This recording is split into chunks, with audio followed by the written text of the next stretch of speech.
Hello everyone, welcome back. I'm just going to encourage you all to take a seat as soon as possible because we have a very packed session before lunchtime. We have a wonderful keynote speech coming up with Kyriakos Pierrakakis from Eurogroup, and then we have a panel discussion on digital finance, cryptos, and the Savings and Investment Union that's been mentioned many times over the last day and a half.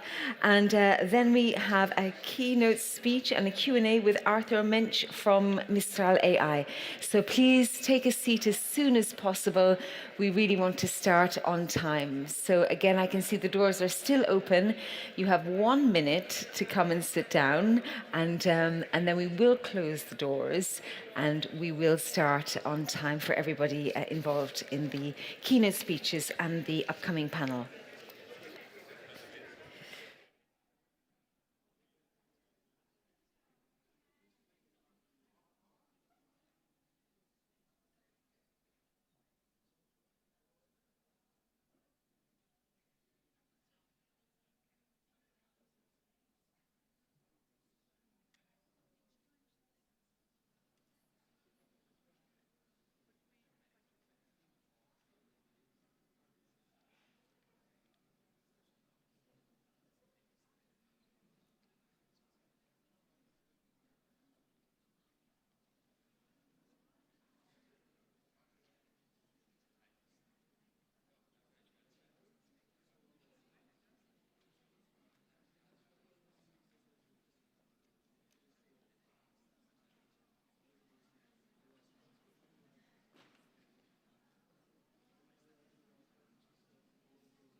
Welcome back, everybody. Thank you so much for being in the room. And we have a really wonderful set of speakers coming up in this section. So we're going to invite, first of all, and it's a great honor to have Kyriakos Pierrakakis, President of Eurogroup and Minister of Economy and Finance of the Hellenic Republic. So thank you very much for coming to Luxembourg and delivering this keynote speech. And following that, we will have a panel discussion, also with wonderful speakers, on digital finance, cryptos, and the Savings and Investment Union. But first of all, please welcome to the stage President Pierrakakis.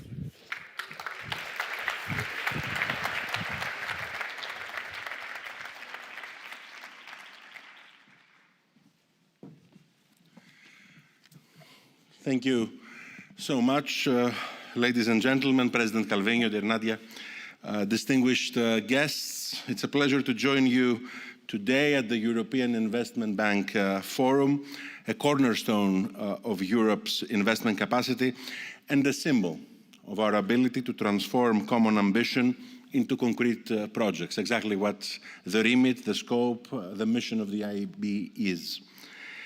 We meet at a moment when developments in the Middle East have escalated markedly, with repercussions now reaching even Europe's shores. What is unfolding amounts to an unprecedented and deeply concerning crisis, placing significant strain on an already fragile international order. At a time when geopolitical shocks are multiplying, our economies have no room for complacency. For Europe, the stakes are both economic and strategic. This is a matter of strength, a matter of autonomy, and a matter of resilience. The Middle East lies at the heart of global energy flows and critical trade corridors. When instability reaches this core, the consequences are immediate and the consequences are measurable. Energy prices rise, transportation and insurance costs increase. Of course, the full scale of the impact will be a function of the duration of this crisis. It will largely depend on it. That is where the real effects on shipping, supply chains, and investor confidence will become evident. The longer uncertainty persists, the wider the economic footprint of the crisis will be. But to be frank, the era of geopolitical innocence is over. Europe's sovereignty is no longer an abstract ambition. It is a condition for economic survival and institutional strength. It is our capacity to absorb external shocks, to safeguard our energy security, to protect our productive base and capacity build it, and to act early, collectively, and decisively.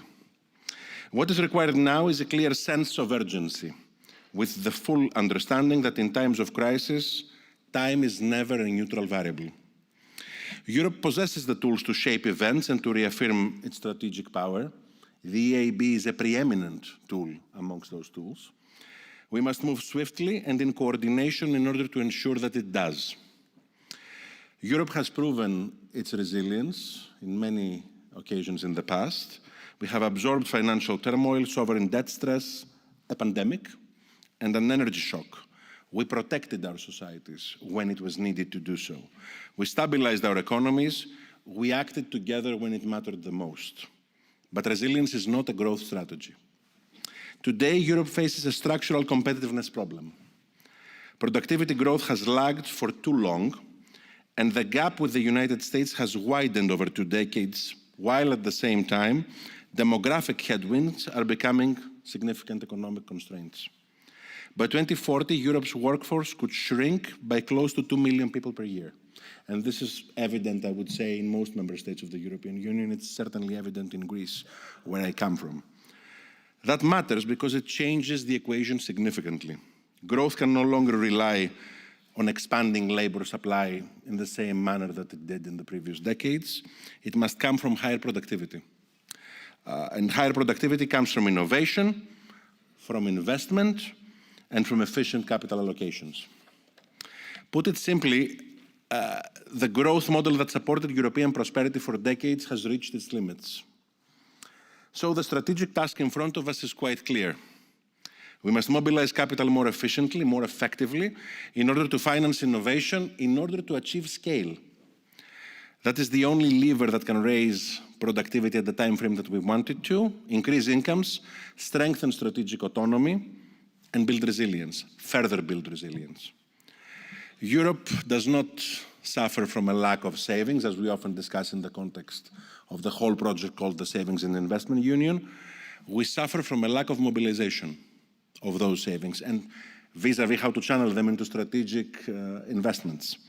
Every year, Europeans save roughly 1.4 trillion euros, and too much of it remains in low-yield deposits. Meanwhile, our competitors invest more heavily in frontier technologies and manage to scale faster. You can see this in the numbers. R&D intensity in the EU is around 2.2% of GDP, compared with roughly 3.4% in the United States. Venture capital investment is roughly 0.3% of GDP in Europe, compared with around 0.7% in the United States. And those are not really abstract statistics. They translate into whether companies can grow, they translate into whether ideas can scale, and whether Europe sets standards or adopts them. Are you a standard setter or a standard taker? The gap is not accidental, it's not coincidental, it reflects structural features of the financial system, a stronger reliance on bank-based intermediation, fragmented capital markets, and a risk culture that too often favors preservation over scale.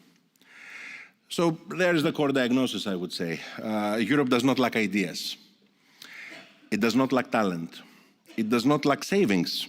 What it lacks is the scale and the channels, the mechanisms, to turn savings into investments, into innovation. That is why the Savings and Investment Union matters so much. This is why we codified it as the core project that can be delivered in the coming years. It is the structural reform that Europe has postponed for too long. But it is also why we must now speak seriously about the next layer, modernizing the infrastructure through which capital moves, through which capital flows. This is where the EIB group is absolutely essential. The EIB and the EIF are not only lenders, they are builders of European capacity. They de-risk investment where markets hesitate. They bring projects to bankability. They create standards. They help Europe crowd in private capital. In other words, the EIB group is one of the few institutions with the mandate and the credibility to bridge Europe's savings with Europe's need for scale. If Europe wants to compete, and it does so, we need more projects that are investable, more markets that are investable, and more pathways for private capital to follow public de-risking. This is not a slogan, and it shouldn't be just a slogan. This is the practical mechanics of competitiveness. And it is why the theme of this forum, strengthening competitiveness and security, is not only timely. I would say that it is absolutely unavoidable.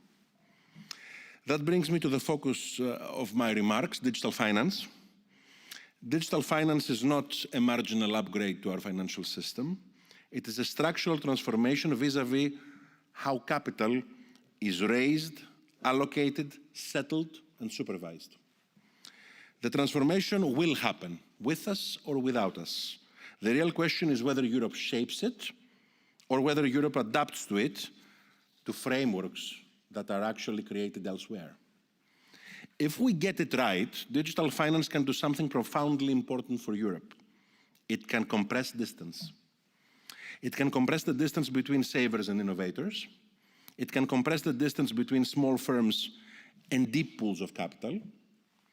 It can compress the distance between national markets and the genuinely European market. Distributed ledger technologies, DLTs, can reduce frictions in clearing and settlement, lower issuance and intermediation costs, accelerate cross-border payments, and expand access to investment. Tokenization can reduce issuance costs, particularly for SMEs, and connect companies to wider investor bases across Europe. The point, I would say, and also not only wearing my finance minister hat, but my previous digital transformation minister hat, is that technology is not about technology. You don't do technological change for its own sake. The point is how it can mobilize and solve societal needs. In the specific case, how it can lower structural cost of capital in Europe and whether we can allocate capital faster and more efficiently to productive investment. The rewards are real: greater innovation, greater inclusion, more competition, lower costs for innovators, deeper pools of finance for entrepreneurs, more transparency for investors. But this can happen only if we embed this within the broader European institutional framework. Digital finance cannot substitute for structural integration. It can only complement it. It must complement it. The Savings and Investment Union deepens and integrates capital markets across Europe. Digital finance modernizes the infrastructure that allows those markets to function efficiently and at scale. Integration without modern infrastructure will be slower, will be more expensive, will be less competitive. Modern infrastructure without integration will remain fragmented and small. So you need both. So I would say that those are actually not two parallel agendas. It is one broader strategic project. Integration and modernization advancing hand in hand, advancing together. This is how we mobilize Europe's savings more efficiently. This is how we fund innovation at scale, and this is how we build the European capacity that our competitiveness and security now largely depend upon. But where there is promise, there is always risk as well. And Europe has learned this lesson before. Financial innovation delivers efficiency, but also requires further coordinated supervision and robust governance if we want trust and stability to travel with it. So we must be clear about the risks we have to manage while we're also unleashing the innovation that is absolutely essential.